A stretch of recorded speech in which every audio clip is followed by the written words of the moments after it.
अथ कीलकम्। ओम अस् श्री कीलक मंत्रस्य शिवऋषि अनुष्टुप छंदः महासरस्वती देवता श्री जगदम्बा प्रीत्यर्थम सप्तशती पाठांगत्वेन जपे विनियोगः। एक अर्घा जल लेकर मैया के चरण में समर्पित कर दे, छोड़ दे। ओम नमः चंडिकायै। मार्कंडे उवाच ओम विशुद्ध ज्ञान देहाय त्रिदेवी दिव्य चक्षुखे श्रेया प्राप्ति निमित्ताय नमः सोमार्धधारिणे। सर्वमेतद्विजानीयान् मंत्राणामभिकीलकम् सोऽपि क्षेमं मवाप्नोति सततं जाप्य तत्परः। सिद्ध्यन्तु चाटनादीनि वस्तूनि सकलान्यपि एतेन स्तुवतां देवी स्तोत्रमात्रेण सिद्ध्यति। ओम चंडिका देवी को नमस्कार है, प्रणाम है। मार्कंडेय जी कहते हैं, विशुद्ध ज्ञान ही जिनका शरीर है, तीनों वेद ही जिनके तीन दिव्य नेत्र हैं, जो कल्याण प्राप्ति के हेतु हैं तथा अपने मस्तक पर अर्धचंद्र का मुकुट धारण करते हैं, उन भगवान शिव को नमस्कार है। मंत्रों का जो भी अभिकीलक है, अर्थात मंत्रों की सिद्धि में विघ्न उपस्थित करने वाले शाप रूपी कीलक जो निवारण करने वाला है, सप्तशती स्तोत्र को संपूर्ण रूप से जानना चाहिए और जानकर उसकी उपासना करनी चाहिए।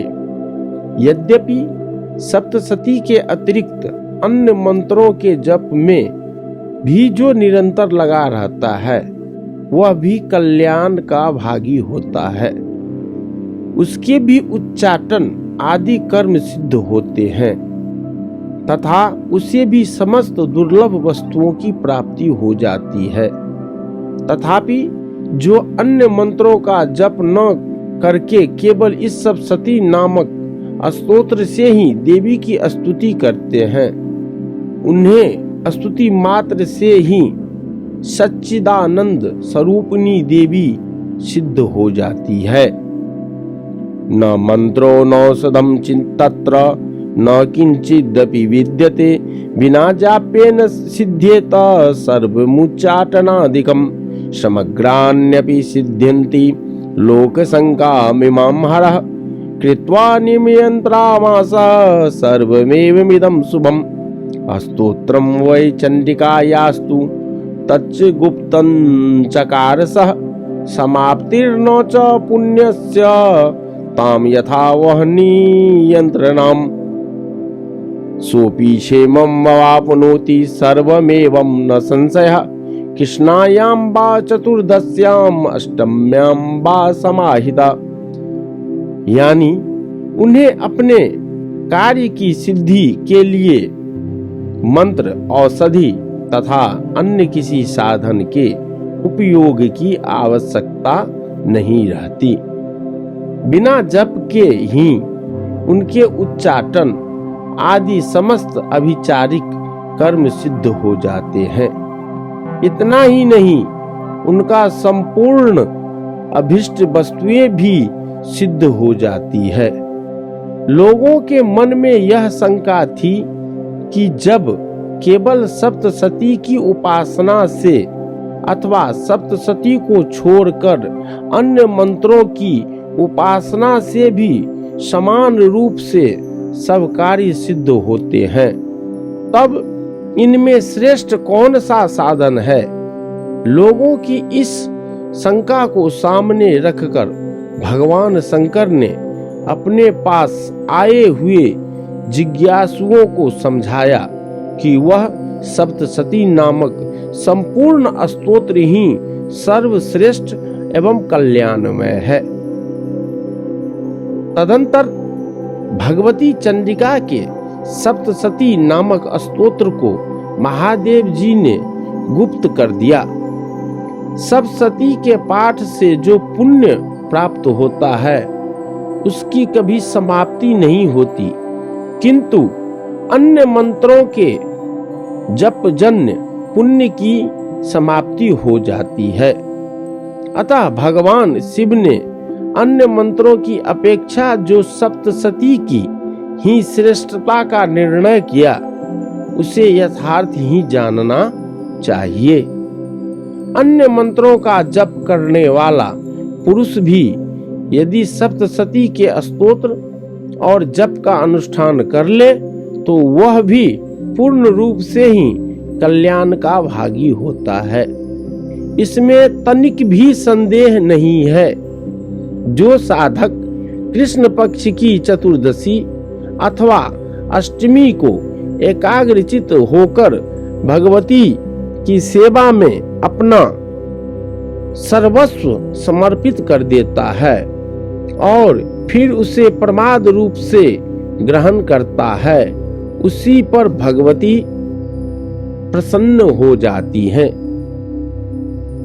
ददाति प्रतिगृह्णाति नान्यतैखा थैखा प्रसिद्धति इत्थं रूपेण कीलेन महादेवेन कीलितम् योनिस्किलां विधायैनां नित्यं जपति सस्फुटं स सिद्धः सः गणः सोऽपि गन्धर्वो जायते नरः न चैवाप्यतस्तस्य भयं क्वापि जायते नापमृत्युवशं याति मृत्योर्मोक्षमवाप्नुयात् ज्ञात्वा प्रारभ्य कुर्वीत न कुर्वाणो विनश्यति ततो ज्ञातव्य संपन्नमिदं प्रारभ्यते बुधै।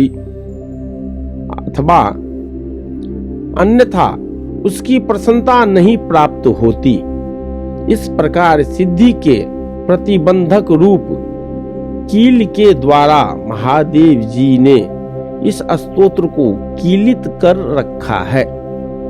जो पूर्वोक्त रीति से निष्कीलन करके इस सप्तशती स्तोत्र का प्रतिदिन स्पष्ट उच्चारण पूर्वक पाठ करता है वह मनुष्य सिद्ध हो जाता है।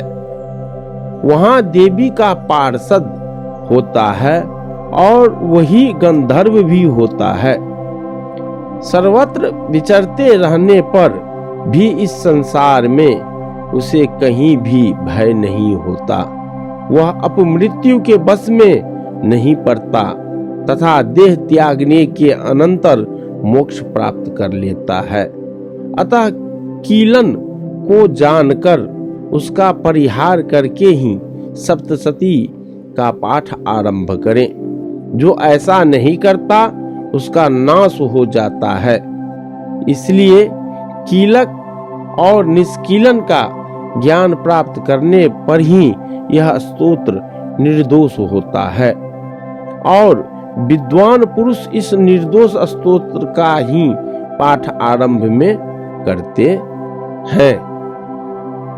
सौभाग्यादि यत् किंचित दृश्यते ललनांजने तत्सर्वं तत्प्रसादेन तेन जाप्यमिदं शुभम् शनेस्तु जप्यमानेऽस्मि स्तोत्रे संपत्ति उच्चकै भवति एव समग्रापि ततः प्रारभ्यमेव ततः ऐश्वर्यं यत् प्रसादेन सौभाग्यमारोग्य संपदा शत्रुहानि परो मोक्षः अस्तु यतेषा न किं जनै। जय जय श्री दिव्या कीलक स्तोत्रम संपूर्णम। स्त्रियों में जो कुछ भी सौभाग्य आदि दृष्टि गोचर होता है वह सब देवी के प्रसाद का ही फल है। अतः इस कल्याणमय स्तोत्र का सदा जप करना चाहिए। इस स्तोत्र का मंद स्वर से पाठ करने पर स्वल्प फल की प्राप्ति होती है और उच्च स्वर से पाठ करने पर पूर्ण फल की प्राप्ति होती है, सिद्धि होती है। अतः उच्च स्वर से ही इसका पाठ आरंभ करना चाहिए। जिनके प्रसाद से ऐश्वर्य, सौभाग्य, आरोग्य, संपत्ति, शत्रुनाश और परम मोक्ष की सिद्धि होती है, उन कल्याणमयी जगतमयी जगदम्बा की स्तुति मनुष्य क्यों नहीं करते हैं।